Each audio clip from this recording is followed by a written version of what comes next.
오늘 읽어드릴 작품은 박완서 작가의 어느 시시한 사내 이야기라는 단편 소설입니다. 제목 그대로 좀 시시한 남자에 대한 이야기인데요. 그에게 벌어지는 일들이 좀 재미있습니다. 어떤 이야기가 전개될지 궁금하시죠? 그럼 저와 같이 끝까지 한번 감상해 보시죠.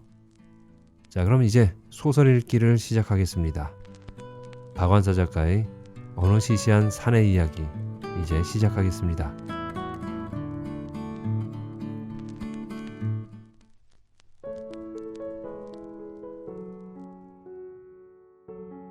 어느 시시한 사내 이야기. 박완서. 인부들은 대충 큰 세간만 들여놔주곤 온다 간다 말도 없이 없어져 버렸다.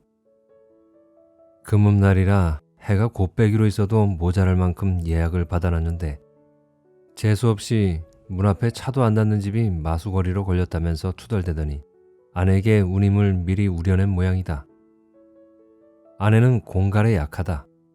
나는 혼자서 재봉 들이니 간장똑, 무슨 누더기 같은 게 너불대는 보따리 등을 두서없이 나르다가 아내를 찾는다. 아내는 라면 상자에 든 사기 그릇을 꺼내 일일이 행주질을 하고 앉았다. 큰 살림은 아니지만 그래도 이삿날인데 안팎에 발 들여놓을 틈도 없이 흩어져 있는 옴두꺼비 같은 세간들은 거두칠 척도 안 하고 기껏 사기 그릇을 꺼내 조신한 동작으로 닦고 있는 것이다. 나는 목구멍에 뜨거운 것이 칵 치밀며 곧 아내의 머리채라도 낚을 듯이 들고 있던 경대인지 뭔지를 마루 끝에 와지끈 내동댕이 쳤다. 깜짝이야. 여보 조심하세요. 하마터면. 아내는 겁먹은 듯 덩달아 그릇을 떨구더니 두 손으로 우선 자기의 배를 소중히 감싼다. 아이를 둘씩 낳은 적이 있다고는 도저히 믿어지지 않게 소녀같이 미숙한 몸에서 헐렁헐렁 겉돌고 있는 밉디 미운 임신복. 나는 그만 머리채를 낚으려고 싱싱하게 긴장했던 주먹에서 힘이 스르르 빠지면서 다리에서까지 맥이 풀려 마루 끝에 털썩 주저앉아 입맛을 다신다. 쓰다. 낭패의 맛인가? 힘드시죠? 미안해요. 그치만 제가 홀몸이 아니란 걸 아시면서 이번엔 꼭 잘 낳고 파요. 알았어. 알았다니까. 무거운 것만 제자리에 놔주시면 잣다란 건 제가 두고두고 치울 수 있어요. 임신 초기에 무거운 걸 들면. 글쎄 알았다니까. 냉수나 한 그릇 떠와요. 아내는 제법 몸이 무겁다는 듯이 뭉그적대며 일어나 착 달라붙은 배를 억지로 앞으로 내미느라 훤히 비치는 깔깔이 임신복 속에서 가려진 뒷모습이 활같이 휘어 보인다. 나는 아직도 목구멍에 가로 걸린 뜨거운 것에 냉수라도 끼얹지 않으면 환장을 하고 말 것 같아 한 대접의 물을 단숨에 들이켠다.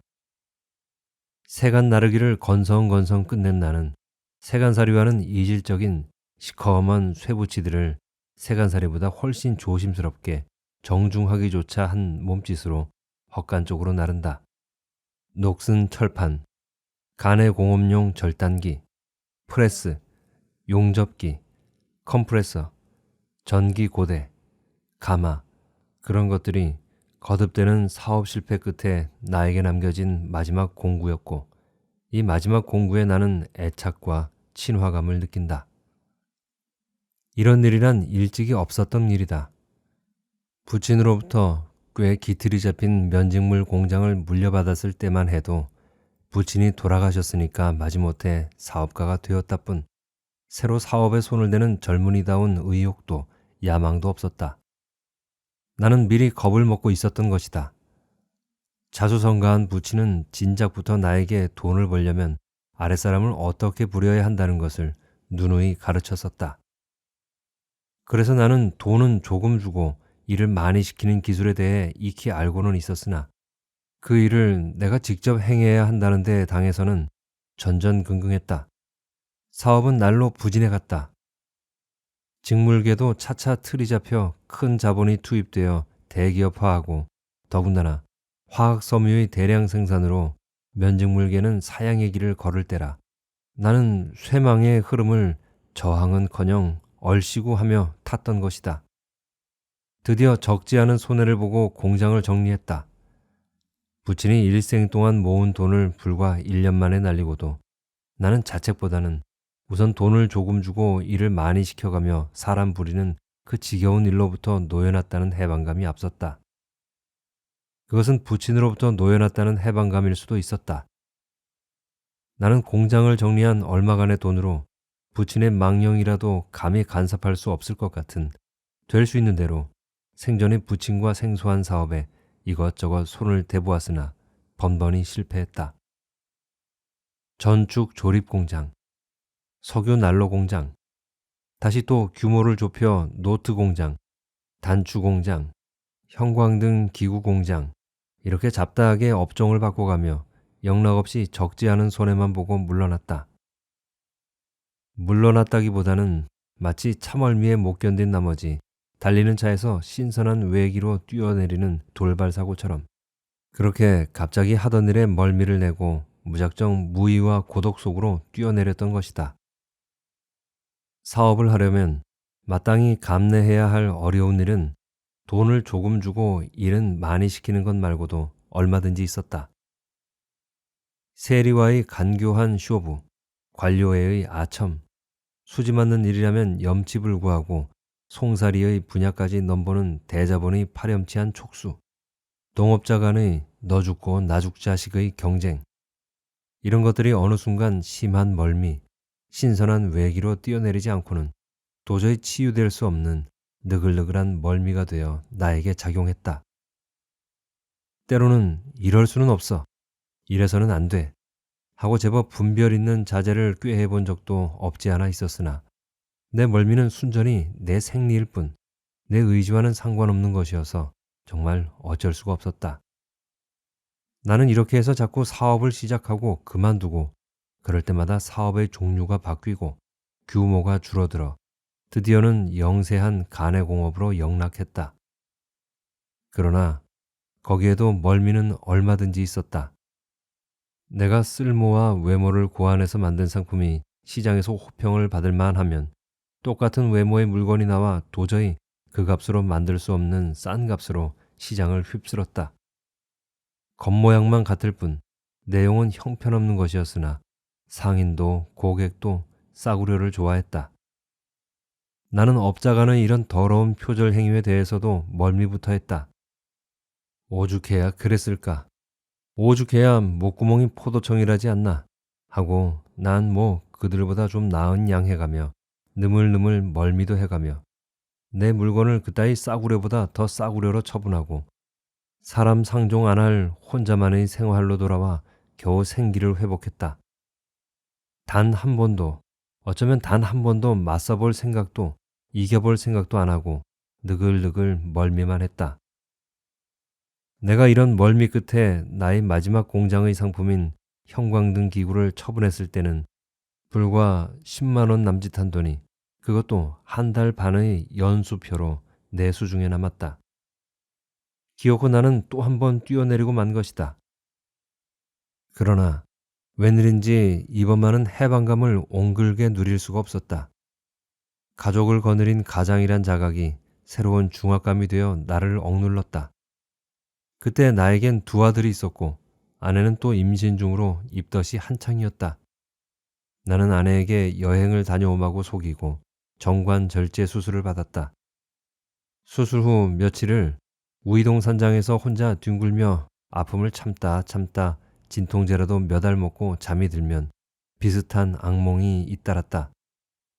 아내의 뱃속에서 엉기고 있는 선연한 핏덩이를 딸기밭에서 딸기를 따듯이 똑 따내면 아내의 자궁 속은 정말로 광활한 수원의 녹지대보다 몇 배나 더 넓은 딸기밭이 되어 빨긋빨긋 무수한 딸기를 익히고 나는 다시 그것들을 미친 듯이 물어뜯어내느라 손이 핏빛으로 물들고 나중에는 선혈이 뚝뚝 듣는데도 딸기밭은 끝이 없이 광활하고 딸기는 스위치를 넣은 전구처럼 눈 깜빡할 사이에 익어갔다. 잠드는 것이 휴식을 의미하지 않고 피투성이의 고투를 의미했다.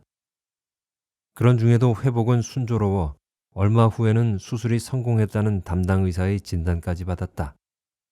이제야말로 나는 멀미에서 뛰어내린 해방감을 옹글게 누릴 차례가 된 셈이었다. 그 상쾌한 해방감을 조금 더 다치지 않고 고스란히 내 것으로 삼기 위해 나는 생식 능력까지 떼어냈던 것이다. 나에겐 그 상쾌감이 그렇게 필요했다. 밀폐된 실내의 숨구멍만큼이나 다급하게 필요했다. 그런데도 그게 좀처럼 뜻대로 되지를 않았다. 나는 초조했다. 그러던 어느 날 3살짜리를 급성 뇌망염으로 잃고 한 달 후 6살짜리 맏아들을 교통사고로 잃었다. 그 충격으로 아내는 유산을 했다. 끔찍한 일이었다. 고것들에게 나는 복수를 당한 셈이었다. 아내의 비통은 허구한 나를 줄기차서 나는 내 몫의 비통조차 비켜놓은 채 우선 그녀를 달래느라 서툴게 어물쩡댔다. 무자식 상팔자라든가 당신이 이러면 나는 어찌 살겠냐든가 별로 신통치 않은 소리를 온종일 웅얼거렸다. 물론 자식이야 그까짓 거 또 낳으면 될 게 아니냐는 새빨간 거짓말도 안 했을 리 없다. 어쩌면 여지껏 생존 경쟁에서 맞서기보다는 피하기를 일삼던 내 타성이 이번 일에도 교묘히 작용해서 내 감정을 보다 견디기 유리한 입장, 비통을 감당하기보다는 남의 비통을 위로하는 입장으로 처리하고 있었는지도 모를 일이다.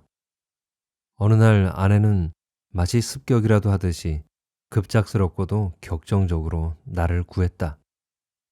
그 미숙한 몸뚱이 어느 구석에서 그런 성숙한 욕망이 숨어 있었나 싶으리만큼 대담하고 열띤 몸짓으로 나를 탐하고 나는 어설프게 그냥 당하고 있었다. 그날부터 아내는 그 줄기찬 비통을 거짓말처럼 말끔히 털고 새로운 임신을 시작했다. 상상 임신을 한 것이다.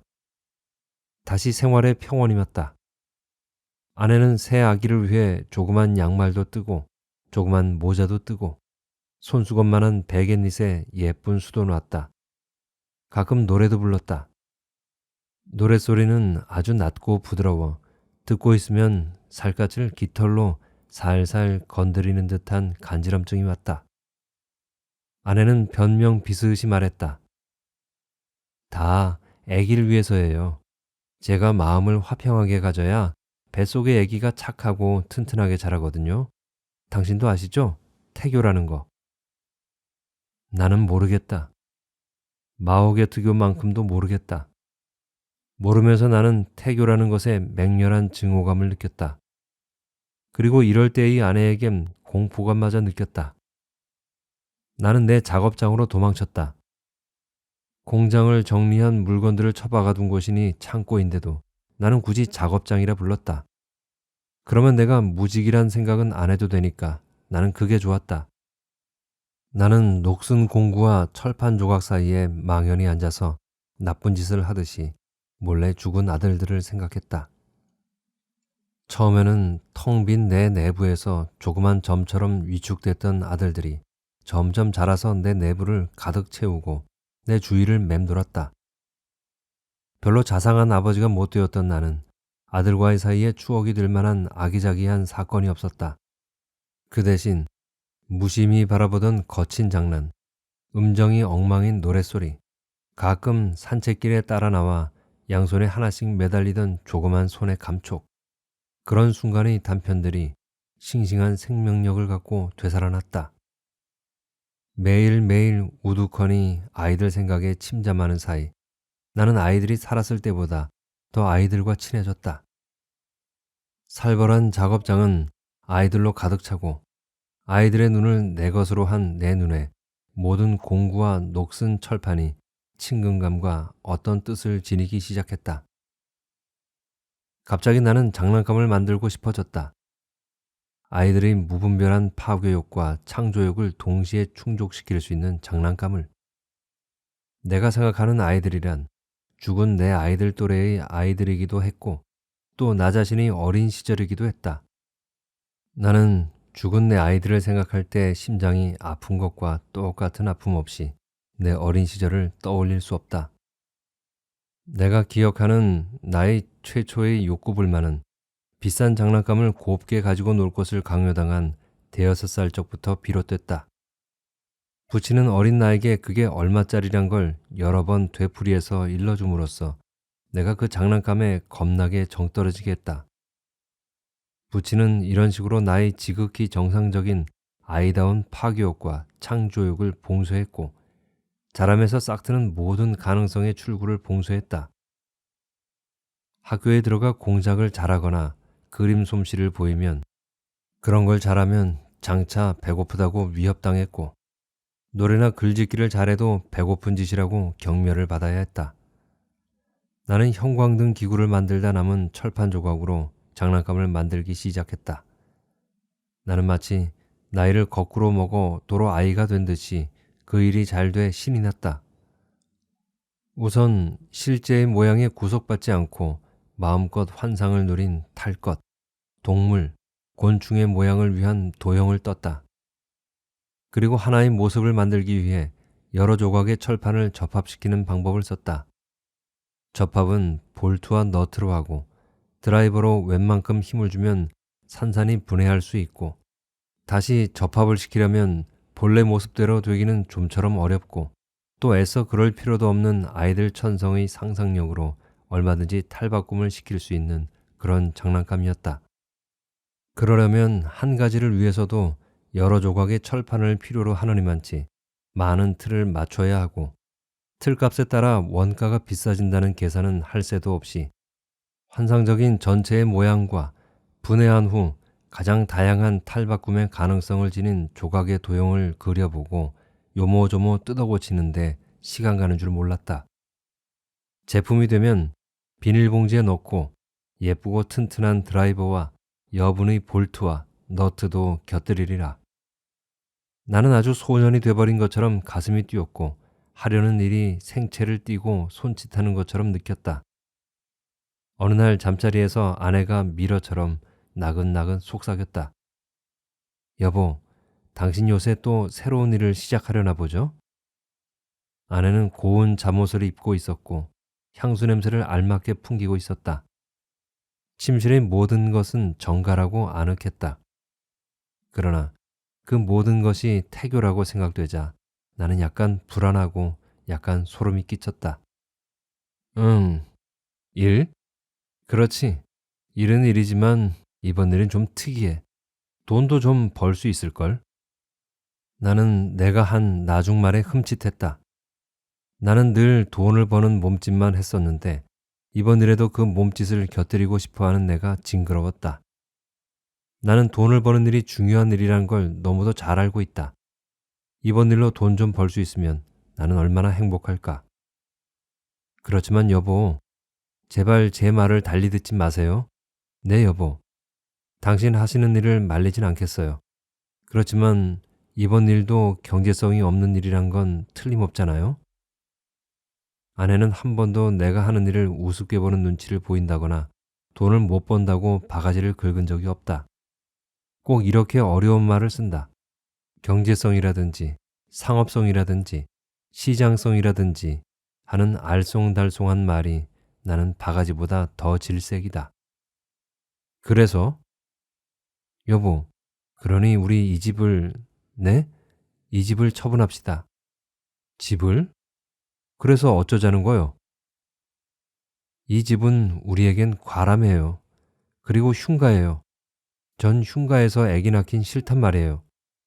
그러니 이 집 팔아서 좀 뚝 떨어진 데 트인 넓은 집을 사면 당신도 하고 싶은 일 마음대로 하실 수 있고 목돈이 좀 떨어질 테니까 그걸로 여보, 정말 딴 뜻이 있어서 이러는 건 아니에요. 다 아기 때문이에요. 이 뱃속의 아기. 아내는 이왕 마음먹고 꺼낸 말을 매듭짓고 말겠다고 결심한 모양이다. 나긋나긋하던 말씨가 철사처럼 긴장하더니 내 손을 끌어다가 자기 홀쭉한 배에 얹는다. 교태나 읍소 대신 뱃속의 것으로 좀 더 떳떳이 자기 생각을 주장하려는 눈치다. 나는 징그러운 것에서 손을 움츠리듯 움츠리고 돌아눕는다. 여보, 계속해보구려. 목돈이 떨어지면 줄잡아 서너 장이야 안 떨어질라고요. 형부네 회사에 맡기면 또박또박 사부는 틀림없대요. 사부면 우리 식구 실컷 살고 저축도 할 수 있어요. 당신만 그 돈 안 건드리고 당신 일 계속할 수 있으면 말이에요. 네, 그럴 수 있죠? 마치 성가시게 구는 아이에게 장난감을 안기듯이 아내는 내 사업으로 내 장난감을 삼으란다. 하긴 아무리 어른이라도 돈 못 버는 소일거리야 장난감이지 별것인가. 게다가 내 일이란 게 장난감을 만드는 일이니 궁합이 척 들어맞는 셈이다. 여보, 화내심 싫어요. 당신이 그렇게 경제성이 있는 줄은 예전에 미처 몰랐어. 그러고 보니 당신 나 없어도 잘 살겠는데? 어머나, 무슨 말씀을 그렇게 언짢게. 당신은 이 애기의 아버지란 말이에요. 애기에겐 아버지가 필요해요. 아내는 또 한 번 내 손을 잡아다가 자기 배에 댄다. 어쨌든 나는 그 일을 당한다. 싫지만 당한다. 무한히 오랫동안 당한다. 내가 이 일에서 놓여나려면 집 팔기를 승낙하든지 뱃속에 아기가 있을 리 없다는 걸 알려주든지 해야 한다. 나는 내가 결과를 감당하기 쉬운 쪽을 택한다. 나는 집 팔기를 승낙한 것이다. 나는 늘 그랬었다. 늘 당장 감당하기 쉬운 것의 편이었다. 집을 파는 일은 아내의 일이었는데 새 집을 구하는 일은 내 일이었다. 아내는 뱃속의 아기를 핑계로 집 보러 다니는데 따라 나서지를 않았다. 있지도 않은 아기가 있는 아기보다 더 심하게 우리 생활을 간섭했다. 그러니까 나 혼자서 이 집이 마음에 들어 계약을 했고 끝전 치르던 날 전 주인이 들려준 이 집에 대한 기분 나쁜 내력도 나 혼자 들었다. 하긴 아내가 들었대도 별일은 없었을 것이다. 사람이 잘 죽는 흉가라든가 대들보가 부러진 걸 반자로 감춰 놓았다든가 하는 소리는 아니었으니까. 기분 나쁜 문제는 이 집 자체에 있는 게 아니고 이 집 아래 벼락 밑에 있으면서 이 집보다 더 높이 솟아있는 3층 집과 관계가 있었다. 3층 집에는 김복록이라는 땅 장수가 살고 있다고 했다. 도심에서 좀 떨어졌지만 C동은 손꼽히는 고급 주택가로 남향으로 완만하게 경사를 이루어 양지 바르고 잘 포장된 널찍한 도로가 문전마다 고루 뻗어 있었다. 그러나 완만한 경사도 포장도로도 김복록의 집까지이고 그 뒤, 즉 우리 집부터는 벼랑간 경사가 급해지고 길은 리어카도 못 들어갈 꼬부랑 비탈길로 변한다. 본래 산이었던 곳에 한 집, 두 집 생기기 시작한 무허가 판잣집이 산을 완전히 점령해서 생긴 동네로 C동 사람들은 이곳을 산동네라 불렀고 C동에서 자주 생기는 도난 사건도 모두 이 산동네 사람들의 소행으로 볼 만큼 산동네는 C동 사람들의 골칫거리였다. C동 사람들도 나무랄 수 없는 게 어쩌다 도둑놈을 퉁겼다 하면 주랭랑을 쳐 달아나는 곳이 산동네였다. 그 창자 속 같은 꼬부랑길로 들어섰다 하면 쫓아가 봤댔자 거기도 거기 같고 그놈이 그놈 같고 그러다 보면 온 산동네가 짜고 자기를 골탕 먹이고 있는 것 같은 공포감마저 생겨 슬그머니 도망을 쳐오게 마련이다. 그리곤 산동네라면 치를 떨었다. 그러나 산동네 사람들은 그들 나름대로 제 손톱 발톱 달아 제 밥벌이 한다는 긍지가 대단했다. 아닌 게 아니라 고물장수가 수집한 걸 해체해서 재생하는 일로부터 비닐 우산 만들기, 봉투 붙이기, 조화 만들기 등 이 산동네 전체가 하나의 이색적인 가내공업 단지를 이루고 있었다. 그러고 보면 나도 집터 하나는 잘 고른 셈이었다. 산동네 치곤 초입이어서 비탈길은 좀 숨이 차다 할 만큼만 오르면 되었고 터전도 넓었고 전 주인도 가내공업을 하더니라 마당에 따로 헛간 같은 작업장까지 있었다. 문제는 김복록네 3층 집과의 고약한 관계인데 그것도 전 주인이 큰 죄를 지은 듯이 몸둘 바를 몰라하며 고해라도 하듯이 엄숙하게 일러준 깐으론 별로 대수로운 일도 못 됐다. 그러나 안 그러니만은 못한 일이었고 간추리면 대강 이런 이야기가 되었다. 3층 집 김복록은 우선 부자였다. 별로 배운 것도 특별한 기술도 없이 떠돌아다니다가 우연히 손을 댄 땅 장사가 그를 벼락부자로 만들어 놓은 것이다. 그래서 땅 보는 데는 귀신이라느니 그가 어디서 복덕방하고 몇 마디 쑥덕대기만 해도 아무리 허허벌판이라도 당장에 그 근처 땅값이 치솟는다느니 하리만큼 신비한 존재로 알려져 있다. 그러나 김복록 자신은 곰곰이 생각해도 순전히 운수였다고밖에 부자된 방법을 설명할 수 없다. 사람이 설명할 수 있는 것이란 시시한 것이기에 마련이다. 알맹이는 늘 설명할 수 없는 데 있다. 김복록은 부자의 생활을 사랑했다. 부자만이 할 수 있는 모든 것을 사랑했다. 그는 고급 주택지인 C동에서도 C동을 한눈에 굽어볼 수 있는 지대 높은 곳에 아름답고 웅장한 집을 신축했다. 그는 남향의 베란다의 등의자에 앉아 아름다운 C동과 멀리 번들대는 강줄기와 수양버들이 늘어진 강변로를 조망하기를 즐겼고 북창을 통해 산동네의 빈궁을 구경하기를 즐겼다. 그는 뾰족한 쇠꼬챙이가 하늘을 찌를 듯이 삼엄한 벽돌담을 저택 삼면만 둘러싸고 눈에 안 띄는 북쪽은 축대조차 없는 벼랑을 자연의 담장으로 삼아 내버려 두고 있었다. 집을 지을 때 앞의 정원을 넓게 남길 욕심으로 쓸모없는 북쪽은 벼랑에 바싹 다가서 지은 터라 실상 담을 쌓을 만한 여백도 없었다. 그리고도 그는 벼랑 위에 제비집처럼 매달린 뒷집 사람을 불러다가 축대를 쌓으라고 호령을 심심하면 내렸다. 벼랑은 푸석바위였으나 경사가 완만하고 아카시아가 무성해 사태가 날 염려가 있는 것도 아닌데 김복록은 다만 뒷집 사람을 호령하는데 이상한 쾌감을 느꼈다.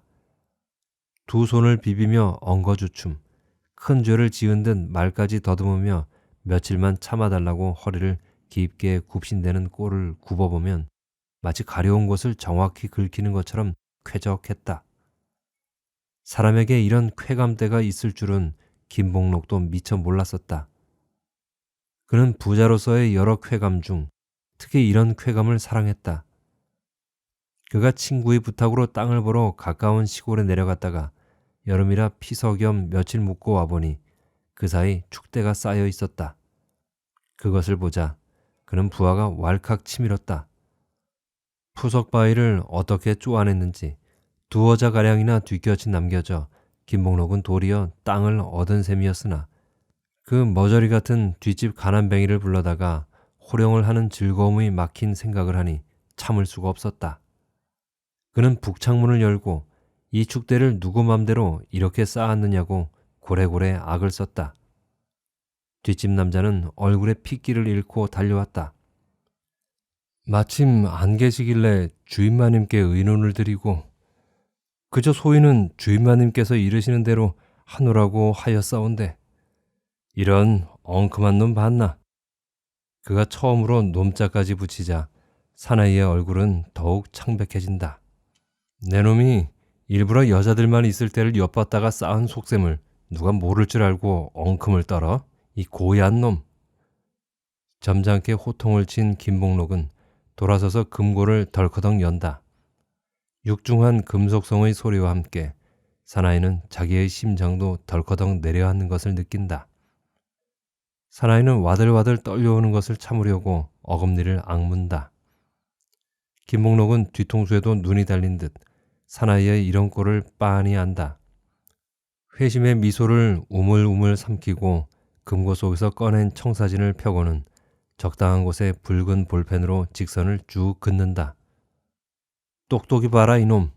내 놈이 내 집 땅을 얼마나 먹었나. 지도에선 이래도 이게 줄잡아 10평은 실할 거다. 광명천지 밝은 세상에 이놈 나무의 땅이 10평씩이나 거저 삼켜질 줄 알았더냐? 이 날도둑놈 같으니라고. 잔뜩 겁을 먹은 사나이의 눈에 청사진이 제대로 들어올 리도 없거니와 보인댔자 어디가 어딘지 뭐가 뭔지 그렇다면 그런 줄 알 밖에 쥐뿔도 알 리가 없다. 이 일을 어쩔 값이오? 이 일을 어쩔 값이오? 한 번만 봐주셔야지. 봐주다니. 어떻게? 자네 아마 청사진을 못 믿겠나 본데. 그럼 측량을 해보게나. 측량비는 자네 부담인 건 알겠지? 김복록은 놈자를 빼고 한결 누그러진 소리를 했으나 무식한 사람에게 청사진이니 측량이니 하는 어휘가 주는 막연한 공포를 충분히 계산하고 있었다. 그도 운수가 좋아 치부는 했을망정 지금도 땅 장사에 따르는 청사진이니 측량이니 환진이 구획정리니 채비지니 하는 알쏭달쏭한 말들에 대한 공포감은 여전했다. 과연 사나이는 청사진을 확인하기는커녕 측량이란 말에 한층 안색이 질리며 나리가 없는 사람 봐주셔야지 어떡합니까? 그저 한 번만 봐주십시오. 봐주다니? 내가 무슨 수로 봐주겠나? 청사진이 이런 걸. 참 답답한 친구도 다 있네. 하하하하. 김복록이 너그럽게 너털 웃음을 웃자 사나이는 한층 용기를 내며 그럼 어떡할깝시오? 가르쳐만 주시면 꼭 그대로 하겠습니다. 그야 마땅히 축대를 헐어 다시 쌓아야지. 아이고 나리, 그러시지 마시고 제발 좀 봐주십시오.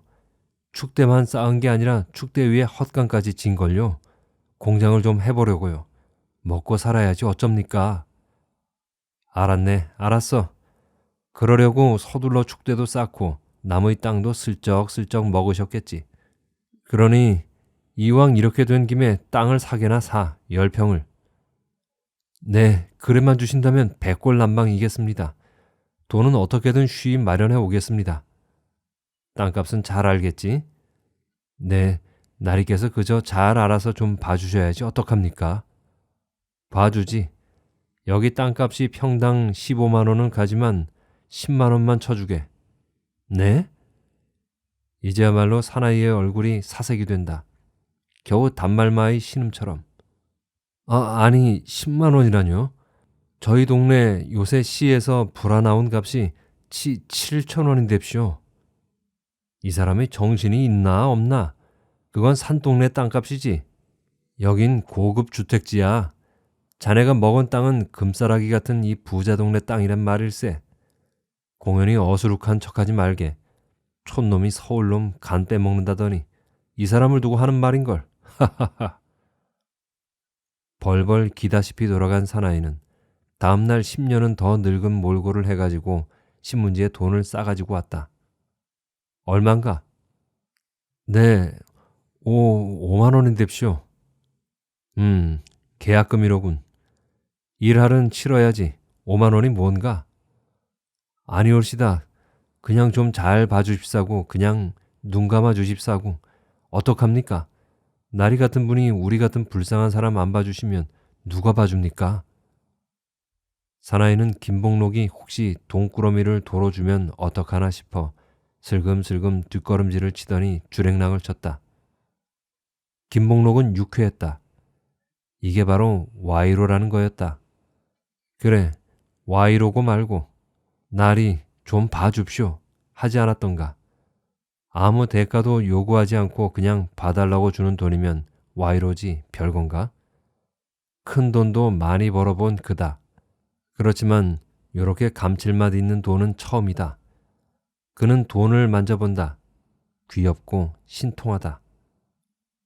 배운 것 없이 땅 장사를 하려니 시청, 구청, 등기소 같은 관청에 가서 자기 아들같이 젊은 애들한테 굽실거려도 받고 좀 봐주십시오 하며 와이로를 꾹 찔러준 적은 부지기수였지만 당해보긴 처음이다. 비로소 돈보다 윗길에 드는 게 이 세상에 있구나 하는 생각이 든다. 그 무렵부터 그는 무슨 사업을 벌여 중역 자리에 앉히려고 대기시켜 놓은 아들들을 어떻게든 관청에 밀어넣을 궁리를 한다. 새도 부리고 와이로 먹는 팔자는 뭐니 해도 관청물 먹는 양반밖에 더 있겠냐는 게 김복록의 상식이었다. 와이로로 가까스로 김복록을 달랜 사나이는 축대 위 헛간에서 빈 깡통을 닦는 일을 시작했다. 야, 이게 무슨 냄새냐? 킁킁, 이거 사람 살겠나? 하도 사정이 딱해 봐졌더니 고작 이런 얌체 짓을 해? 이 고얀 놈. 당장 고발을 할까 보다.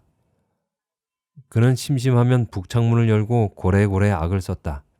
번번이 사나이는 달걀 꾸러미도 사오고 과일 바구니도 가져와 사죄를 했다. 사나이의 몸은 자꾸 오그라들었다. 드디어 어느 날 불쌍한 사나이는 이사를 갔다. 김목록은 서운했다. 근지스러운 곳을 시원히 긁어주던 머저리는 떠난 것이다. 그러나 새로 들어온 이도 별 수 없는 머저리였다. 젊은이였으나 어리숙했다. 김목록은 젊은이를 불렀다. 젊은이는 이런 으리으리한 집에 들어와 보기는 생전 처음임이 그 거동에 역력했다. 자네 그 집 얼마에 샀나? 50만 원 주었는데쇼. 왜 그렇게 싸게 팔았는지 알지? 네, 시에 갚아야 할 게 그냥 있어서요. 그러니까 권리금만 준 셈이죠. 이런 말귀 못 알아듣는 사람 봤나? 자넨 속은 거야, 속았어. 네? 사기를 당했다니까? 큰일이네, 큰일이야. 그리곤 천천히 돌아서서 금고를 덜커덕 열고 청사진을 아무거나 한 장 꺼낸다. 젊은이의 얼굴이 노랗게 변한다. 잘 보게, 여기를. 그는 붉은 볼펜으로 직선을 긋는다. 여기가 자네네 터고 여기가 우리 터인데 전에 살던 놈이 축대를 이렇게 쌓질 않고 요렇게 쌓아서 여기 25만 원짜리 금싸라기 땅을 10평이나 먹으셨다네. 그렇지만 그게 이렇게 곱게 먹어지나? 우린 뭐 등심만 사나? 내 아들은 아무개 청에도 있고 아무개 서에도 있네. 그놈이 먹어만 놓고 뒷감당을 못해 쩔쩔매더니 결국 몰래 집을 속여 팔고 도망을 쳤구먼. 원 세상에. 불쌍한 젊은이는 눈앞이 캄캄하다. 그 다음에 일어난 일은 전번 사나이와의 사이에 일어났던 일과 별로 다르지 않다. 김복록은 또 한 번 와이로도 먹고 봐달라는 애원에 고맙다는 인사도 받고 그러고는 모자라 심심하면 트집을 잡아 들들 볶아먹고 했던 것이다. 젊은이도 오래 못 살고 떠나갔다. 이런 식으로 이 집은 3년 동안에 주인이 5번이나 바뀌었다. 권세 부리는 재미란 한번 맛보면 어쩔 수 없는가 보다. 이사 온 지 며칠 안 돼. 미처 자리도 잡히기 전에 나도 3층 집의 호출을 받았다. 앞 뒷집 간의 관계의 내력을 알 만큼은 알고 있는 터라 의외는 아니었지만 솔직히 말해서 나만은 그 일을 면하게 되었으면 하고 바랐었다. 나는 김복록이 앉으라지도 않는데 소파에 깊숙이 묻혔다. 피곤하다. 아닌 게 아니라 김복록의 등 뒤엔 한 길도 넘게 큰 금고가 검게 번들댄다. 내가 상상하기는 공갈치기의 소독으로서의 장난감 같은 금고였는데 이건 너무 육중하다. 그 옆엔 틀에 자개 장식을 한 대형 거울이 걸려 있다. 그 속에 방이 또 하나 펼쳐져 있다. 그 속에 있는 내 모습은 그 속 풍경과 너무 안 어울린다. 금고보다 거울이 더 나를 불안하게 한다. 그래도 나는 김복록을 마주보지 않고 두리번 딴전만 핀다. 김복록이 먼저 말을 건다. 격식대로 집을 얼마에 샀느냐고 묻는다. 댁의 용건부터 말씀하시죠. 나는 냉랭하게 말하고 비로소 김복록을 정시한다. 근력이 좋은 초로의 늙은이답게 적당히 비대하고 적당히 추한데 불결함이 강하게 풍긴다. 그 불결함은 옷차림이나 목욕한 횟수, 환경하고는 전혀 상관없는 불결함이다. 나는 조금씩 고통스러워진다. 좋소, 그럽시다.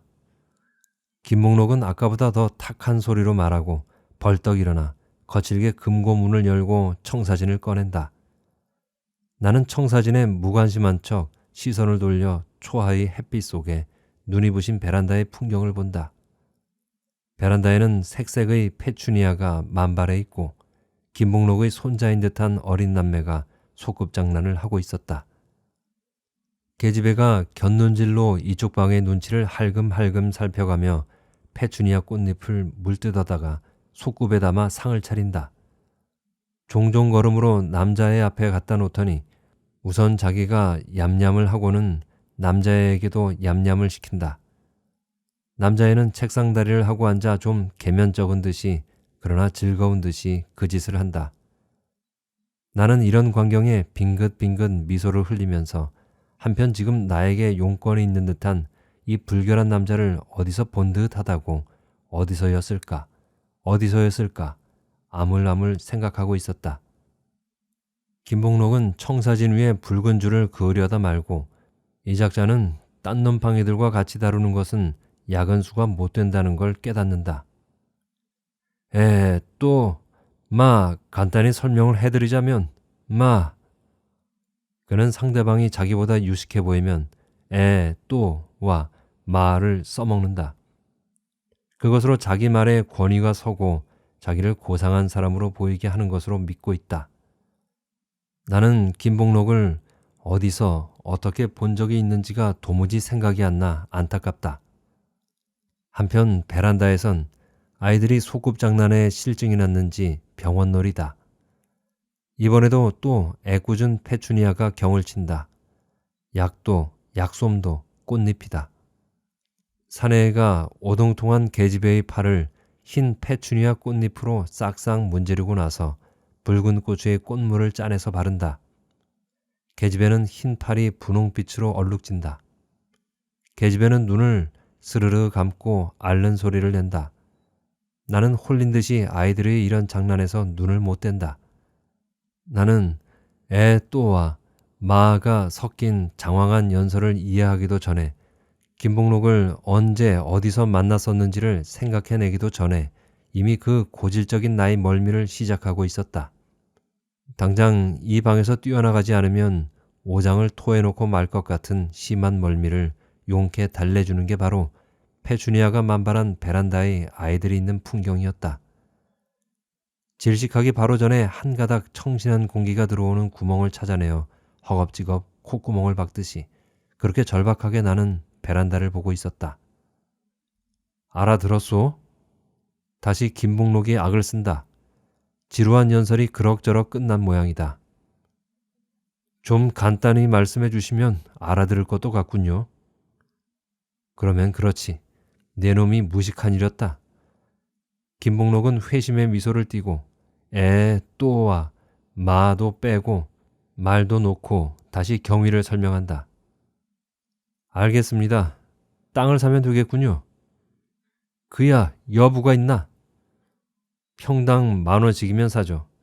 파실 의사가 있으면 10평의 분할 수속을 해서 소유권 이전 등기 절차를 밟아 주십시오. 뭐라고? 소유권 이전 등기? 아니, 누가 10,000원에 판댔어? 응? 누구 맘대로? 그럼 얼마에 파실 작정이십니까? 평당 10만원. 10만원에서 한 푼 더 귀가 떨어지면 안 팔아. 안 팔면 그만두십시오. 실은 저도 사고 싶지 않습니다. 아이들이 안 보인다. 꽃그늘에서 숨바꼭질을 하나 보다. 저만치 난만한 꽃그늘에 머리만 박은 계집애의 앙증한 궁둥이가 우산처럼 펴진 치마 밑으로 보인다. 꽃무늬가 있는 팬티에 쌓인 토실한 궁둥이가 너무 귀여워 나는 이상한 고통을 느낀다. 누구 맘대로 안 사? 그럼 내 땅을 내놓아야지. 남의 땅을 공고로 먹을 배짱이야? 날도둑놈 같으니라고. 말씀 삼가십시오. 누가 댁의 땅을 먹는 데습니까? 가져가세요. 아마 축대를 조금 내쌓았다 이 말인가 본데 축대가 저렇게 기니까 10평이라야 길게 10평일 테니 한 뼘쯤 되겠군요. 뭐라고? 누구 맘대로? 한 뼘이라고. 그야 우리 맘대로야 안 되죠. 가져가시더라도 측량을 하고 수속을 밟고 가져가셔야죠. 측량? 다 당신이 측량을 하겠다고? 측량은 돈 안 드는 줄 알고? 왜 제가 합니까? 땅이 필요한 건 당신인데 100만 원이 생기는 것도 당신이고. 내가 언제? 왜 필요하댔어? 왜? 이런 어른 봤나? 아이들이 안 보인다. 아주 안 보인다. 방으로 들어간 모양이다. 나는 일어나면서 김복록을 뚫어져라 응시한다. 벼랑간 아물아물 하던 게 명료해진다. 바로 그다. 순간적으로 나는 김복록을 오랜 세월 내가 하려는 일 뒤에 숨어서 나에게 그 고약한 멀미를 일으키게 한 징그러운 괴물의 정체로서 파악한다. 저런 모습이었구나. 바로 저런 모습이었어. 탐욕이니 비열이니 파렴치니 하는 추상명사가 뼈와 살을 갖추면 바로 저런 모습이 되는구나. 나는 진저리를 쳤다. 나는 그날부터 다시 장난감 만들기에 골몰할 수 있었다. 나는 멀미로써 나를 속박하던 괴물의 정체를 알아낸 것에 신선한 기쁨을 느꼈다. 또 그 괴물의 본질이 알고 보니 보잘것없이 허약하다는 게 내게 용기가 되기도 했다. 나는 아직 다시는 멀미를 않겠다는 자신까지는 없었다. 그러나 그것을 피함으로써 그로부터 자유로워지려는 방법보다는 그와 맞서 그 본질을 알아냄으로써 자유로워지려는 방법에 접근하고 있는 스스로를 자각했다. 그것은 보잘것없는 일이나마 기쁨을 가지고 일을 시작하고 있다는 사실과 함께 대견한 일이었다. 드디어 몇 가지 마음에 드는 장난감 모형이 완성돼 칠을 하려고 컴프레서를 돌렸다. 낡은 간의 공업용 컴프레서는 몹시 털털거렸다. 이게 무슨 소리야? 당장 끄지 못해? 네가 이 동네 다 샀어? 안 끄면 고발소에 찌를 테야. 김복록네 북창이 열리더니 그 추한 얼굴을 길게 내밀고 고래고래 악을 썼다. 나는 다시 느글느글 멀미를 하지는 않았지만 기계에서 나는 지독한 소음에 대해선 대책을 생각 안 할 수가 없었다. 그것은 김복록에 대한 두려움이라기보다는 이웃에 대한 예절이었다. 나는 헛간 바닥을 파기 시작했다. 지하실을 만들어 헛간을 2층 구조로 만들면 소음이 나는 것은 지하실에서 할 수 있고 또 그만큼 작업장 면적을 늘릴 수 있겠거니 해서였다. 나는 이 집에서 오래 살아 보일 터였다. 다른 이유처럼 간의 공업으로 밥벌이도 할 터였다. 꼭 그렇게 할 터였다. 그러기 위해 좀 더 쓸모있는 작업장을 만들려고 땅을 파는 것이지 김복록이가 무서워서 땅을 파는 것은 아니었다. 콘크리트는 미장일을 시키더라도 파는 것은 내가 파리라 마음먹고 시작한 일이 원체 해보지 않던 일이라 여러 날이 걸렸다. 내일쯤은 미장일을 데리라 할 만큼 팠는데 비가 내렸다. 비는 계속 내렸다.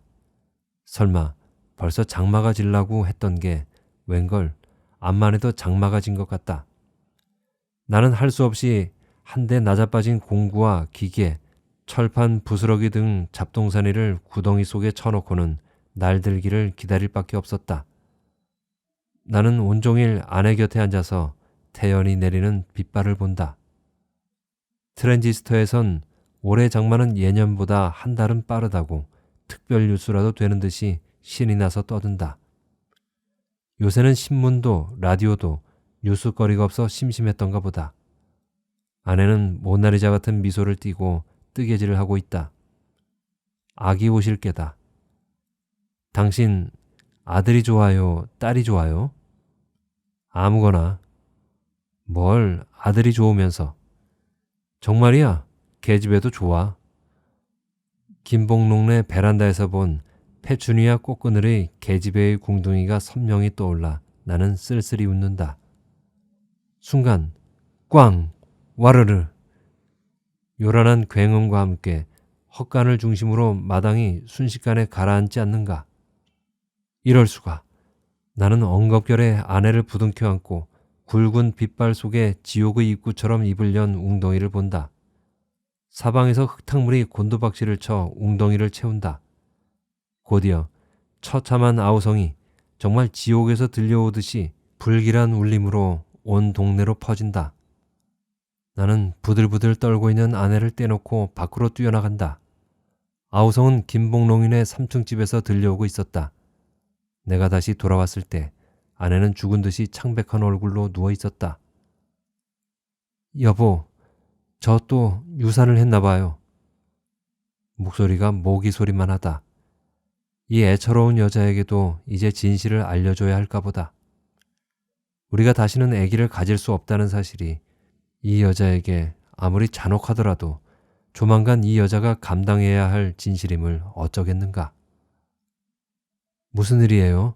지진이었나요? 아니, 내가 헛간 속에 열심히 지하실을 파고 있는 동안 김목록은 자기 집 지하실 확장 공사를 하고 있었던 것이다. 지금 지하실도 쓸모없이 넓기만 한데 왜 그런 짓을 했는지 죽을 때라 환장을 했었다고밖에 생각할 수 없다고 미망이는 울면서 넋두리를 했다. 지하실 북쪽 견고하고 번쩍이는 타일벽을 뜯어내고 우리 집 마당 밑을 향해 파들어온 것이다. 처음엔 10평만 하던 게 조금만 더 하고 걷잡을 수 없이 욕심을 내며 파들어왔다. 그는 조작된 땅 10평을 미끼로 한 공갈이 잘 나가다가 나에게 와서 벽에 부딪히자 그런 기상천외의 방법으로 나를 골탕 먹이고 아울러 스스로의 탈출구를 삼으려 했던 것이다. 다행히 희생자는 김복록 하나였다. 인부들은 굴 천장에서 빗물이 새 며칠째 쉬고 있었다. 하필 그 시간에 왜 그가 그 굴 속에 있었는지는 아무도 모른다. 땅이 가라앉은 원인이야 얼마든지 추측할 수가 있다. 굴을 떠받친 갱목이 몇 년 전 김복록이 집을 신축할 때 쓰던 목재였다니 썩었다 할 수도 있겠고, 나도 이쪽에서 구덩이를 팠으니 지층이 얇아졌다 할 수도 있겠고, 내가 구덩이에 쳐넣은 공구의 무게 때문이라 할 수도 있겠고, 어쩌면 그런저런 까닭들이 합쳐서 땅이 가라앉은 원인이 됐을 게다. 그러나 왜 좀 전까지도 3층 자기 방에서 초조한 듯 빗발을 보고 있던 김복록이 하필 그 시각에 거기 있었는지는 아무도 모른다. 그는 끔찍한 모습으로 거기 말없이 죽어 있었다. 큰일 났군요. 응, 참 안 됐더군. 그게 아니에요. 큰일 난 건 우리란 말이에요. 사람이 둘이나 죽다니. 이 집도 흉가예요. 그러고 그 집에서 우릴 가만 안 놔둘걸요? 왜? 우리가 뭘 잘못했다고? 잘잘못이 무슨 문제예요? 그 집 아들들이 다 권세 부리는 직장에 다니던데요. 우릴 저희 아버지 원수로 삼고 복수하려고 할 거예요. 저희 잘못은 감쪽같이 덮어놓고 다 우리 탓으로 돌릴 수 있을 거예요. 그 집은 돈 있고 빽 있어요. 어떡하죠? 아, 이 집도 흉가예요. 두고 보세요. 창백하던 아내의 얼굴이 어떤 확신으로 선무당년같이 불길하게 빛난다. 계집년이 재수없게 시리. 나는 아내를 거칠게 밀치고 문득 심한 멀미를 느꼈다. 온 세상이 낡은 차가 되어 고약한 냄새를 풍기며 나를 마구 흔들어대는 것 같았다. 나는 또다시 그놈의 지긋지긋한 멀미를 느낀 것이다. 그러나 도피하고 굴종해야 할 것으로 느낀 게 아니라 맞서서 감당하고 극복해야 할 것으로서 느꼈다. 그러기 위해 나는 사람 속에 도사린 끝없는 탐욕과 악의에 대해 좀 더 알아야겠다. 옳지 못할수록 당당하게 군림하는 것들의 본질을 알아내야겠다. 그것들의 비밀인 허구와 허약을 노출시켜야겠다. 설사 그것을 알아냄으로써 인생에 절망하는 한이 있더라도 멀미일랑 다시는 말아야겠다. 다시는 비겁하지는 말아야겠다. 라디오에선 장마가 곧 개리라는 아나운서의 목소리가 낭랑하다.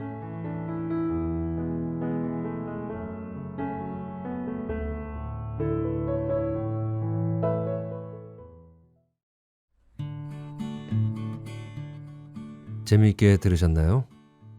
이 작품은 어렸을 적부터 안일함과 나약함에 길들여져 온 한 남자가 조금씩 자신의 내부에 있던 무신경함과 무기력을 버리고 자신의 주체를 찾아가는 과정을 보여주고 있는 작품입니다. 어렸을 적 아버지는 주인공이 그림을 그리던 글을 쓰던 무조건 밥 벌어먹기 힘들다는 이유로 그의 창조적인 의지를 꺾어버렸습니다. 그렇지만 강한 의지를 갖지 못했던 주인공은 아버지의 말에 그냥 순응을 하면서 살아왔습니다. 그것이 습관이 되었던 것이죠. 그런데 그렇게 살다가 아버지가 돌아가신 후 물려받은 유산으로 자신만의 것을 해보려고 하지만 그게 마음먹은 대로 잘 되질 않죠. 왜냐하면 주인공인 남자는 그때까지 자신의 생각으로 무얼 해본 적이 없었던 것 같습니다. 그러니 이제 실전으로 사회에 나와 부딪히면서 연실 깨지는 것입니다. 그 이유 중엔 또 중요한 것이 있는데 그건 그가 자신이 하고 싶어하는 일이 무엇인지 깨닫지 못했다는 것이죠. 그러다 보니 열정도 없고 잘해야겠다는 강한 확신도 없고 그래서 그렇게 슬그머니 망하는 길로 들어서는 것이죠.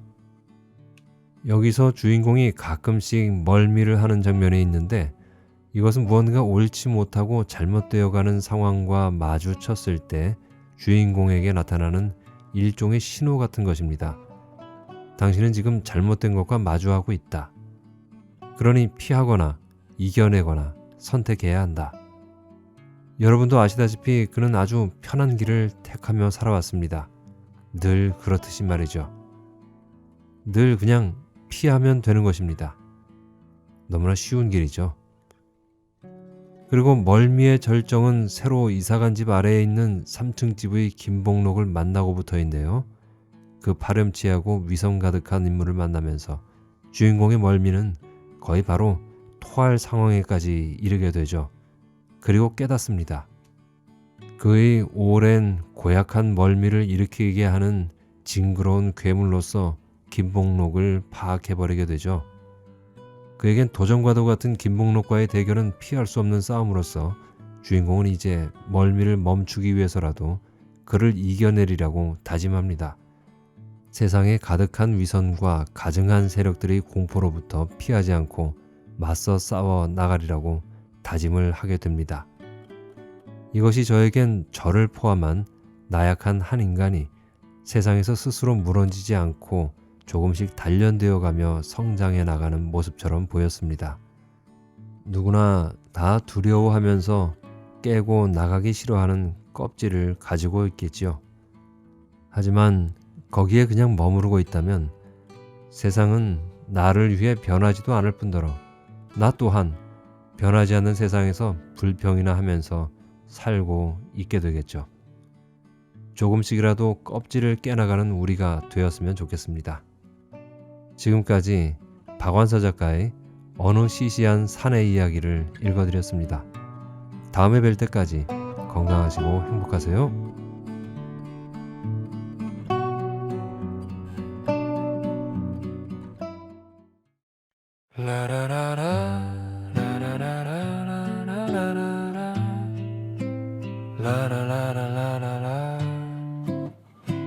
창가에 기대어 하늘을 보다 문득 깨닫는다.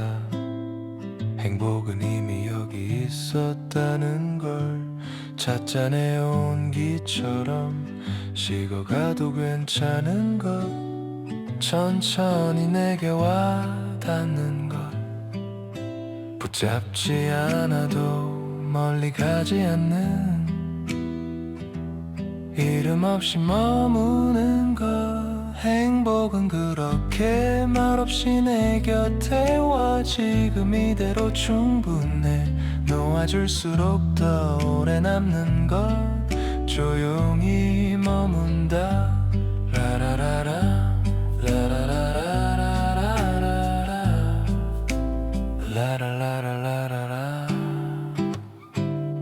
특별할 것 없는 저무는 시간. 마음이 느려질 때 사랑처럼 다가와 설명 없이 자리 지키는 그것이 행복이었다는 걸.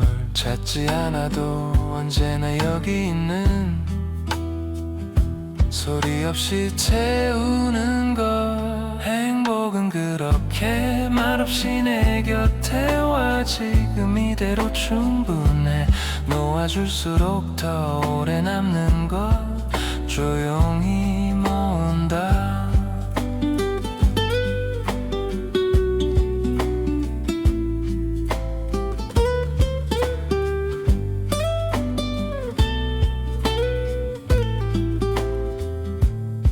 지나간 시간 위에 얇게 내려앉은 위로 그 이름이 행복이라면 아무 일 없던 날들이 가장 소중했듯 평범한 이 순간이 전부였듯